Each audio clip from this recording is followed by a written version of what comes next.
back in the locker room. We are shifting gears now to the Pittsburgh Pirates. And joining us, our old buddy from Fox Sports Radio 970, Greg Linnelli, who's on the Panther Radio Network, does the Pirates show Saturday morning from 10 to 11. Greg, thanks for joining us. Thanks for having me in the locker room. It's good to see you again, my friend. Of course, he was referred to as the commander, and I call him master and commander of the far side of the locker room, actually. Right. Well, and he has the baseball show Saturday morning, which I think is appropriate. Well, it's appropriate name. I want to say it's appropriate. The master commander. No, master and commander. The master of and the far commander. side of the locker room. I got you. You got it? Greg, it's a little play on words. Thank you for having me. It's great. It's great to be. It's hard when you don't have a snappy guy, that picks up the humor. Right, sorry. When humor is good, it's easy to pick up. Oh, now we're going to get a little picky, are we? Yeah, I'm just saying. Greg, we've been talking Pirates, the three of us, for 3 years, and pretty soon I'm going to put Wolf on the spot with his prediction. I actually gave him one earlier. I'm not going to tell you what it was. How important is it to get right out of the box, and how much pressure do these guys feel to have a good April? It's huge for them to get off to a great start, because you look at what happened last year. They got such a terrible start. People lost interest. And with so much success they had last year, 37-35 after the All-Star break, people want to point to that. It's going to be huge. They have a young pitching staff.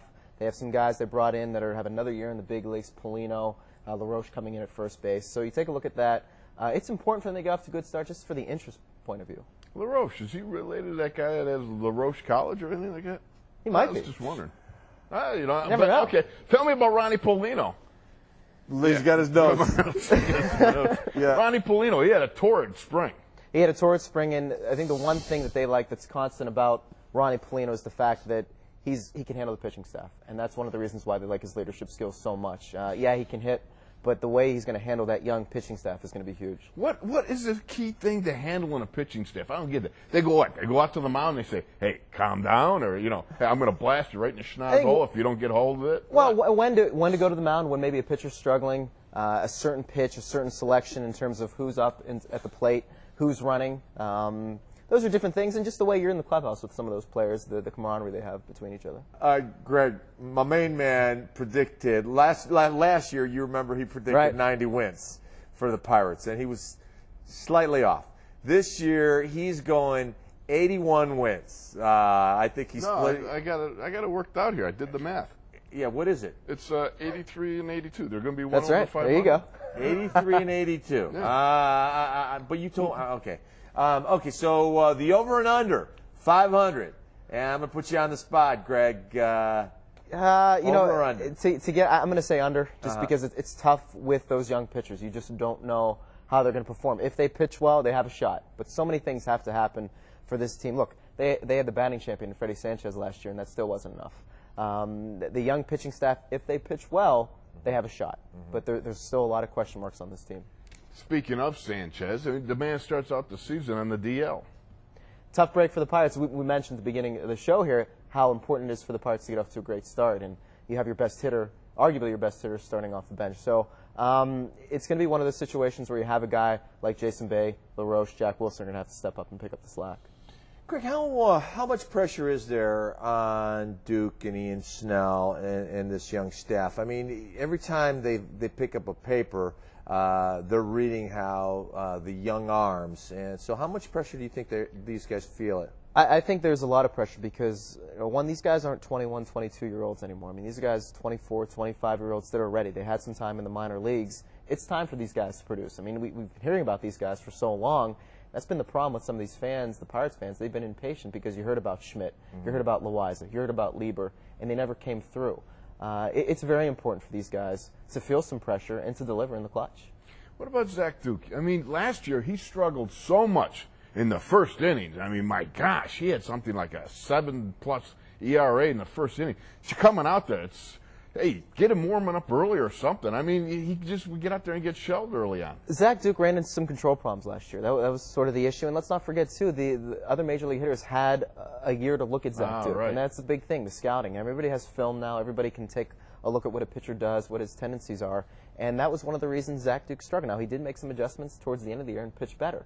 That's what they have to do. They have to continue to make adjustments as these hitters make adjustments to them. How sick do you think these guys are of hearing 14 straight losing seasons? I mean, what's the party line coming out of the locker room? You know, usually when there's some, you know, Chuck used to always say, that Chuck Noll, head coach, that he would not allow negative thinking to come into your mind. So he would almost give you a response to the media. So I'm wondering, what's coming out of the clubhouse? What's the kind of the company line? Well, I think you've heard some of the comments coming out of the clubhouse. Jack Wilson saying, look, we haven't been here for 14 seasons. Right. I mean, some of us have been around for a couple, and it stinks. We need to get better. LaRoche, when he came over from Atlanta, said, look, people are talking about 500 as the goal.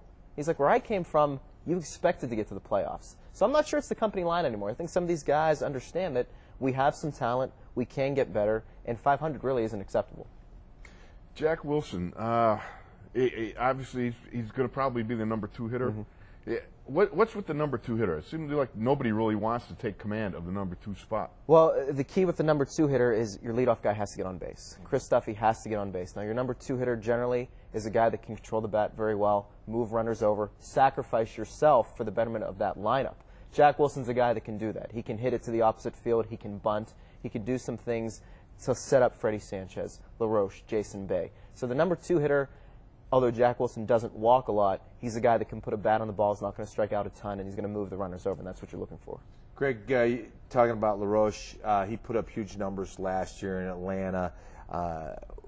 Now he's going to be on a different lineup. Can he reproduce those same numbers, you know, 32 homers, 90 RBIs, 285 batting average? Can he do that here? Yeah, I think he's going to have a shot. I mean, he's a very good hitter, even coming up through the minor leagues. The guy could flat out hit. Where he's going to help guys, not only in that lineup, but also defensively. He's a very good defensive first baseman, and with that young pitching staff, that's one of the keys you want to look at, being good all around, and that's something the Pirates are going to be very good at defensively all the way around the field.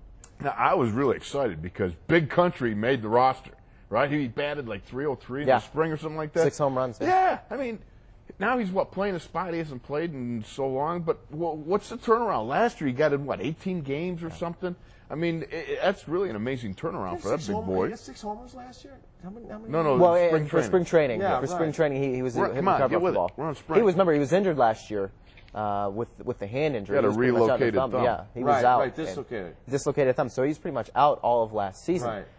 I was surprised he made the team, to be honest with you guys. Brad Eldred's a guy you heard from Pirate management needed to play, needed to get at bats. Right. Now you ask him to come off the bench, and for a guy that struck out a lot playing every day, now you're asking him to come off the bench and face middle relievers that are throwing 96, 97 miles per hour, that are throwing a nasty slider. That's tough for a guy that's not going to play a lot, and it's tough for a guy that strikes out a lot. So I was surprised they brought Eldred up because you heard everybody talk about he needs at bats, but certainly he can pose that threat coming off the bench in the late inning. Maybe he runs into one. But don't be surprised if, when Freddie Sanchez comes back, that Brad Eldred is the guy that gets sent down just because he still has some options left.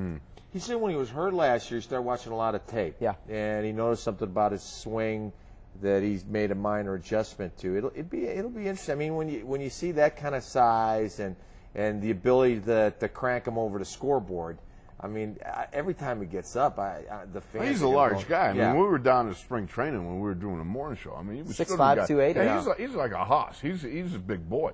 He gets that keister turned around on a fastball. That thing is like bote on out of the park. And people might go to the park just to see him. You talk about that drawing gates and being able to go to the ballpark and see a guy like Brad Eldred step to the plate. People might stay around and watch him. Chris Duffy. I'm jumping in. Go ahead, Chris jump Duffy. in. Yeah. Is all the problems behind him? I don't know. I mean, you take a look at the spring training, and if spring training means something, he probably won't make the team. Yeah. But because he had a great second half last year, got on base, was only caught stealing one time.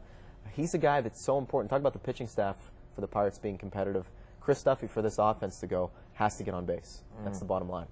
You know, it's funny, you were talking about Jack Wilson earlier, and his response was, hey, we haven't been here for the last 14 years, but Jack Wilson in 7 years has seen seen a lot of losing. But he did make an interesting comment. He said, this team is more talented than in any other year that I've been here. Now, do you think that's usual, optimistic, preseason kind of talk, or do you see it that way as well? I do see it that way as well. Certainly a couple years ago when they had guys like Reggie Sanders, Kenny Lofton, Matt Stairs, that was a pretty talented team, but they were all veterans. You take a look at the team right now, you have legitimate major leaguers at most positions. Nady in right, Duffy in center, Bay in left, and that infield is going to be very good, whomever be at third base, whether it's Batista or Castillo. So, yeah, it is talented, but it's all based on the pitching. If they don't pitch well, it doesn't matter.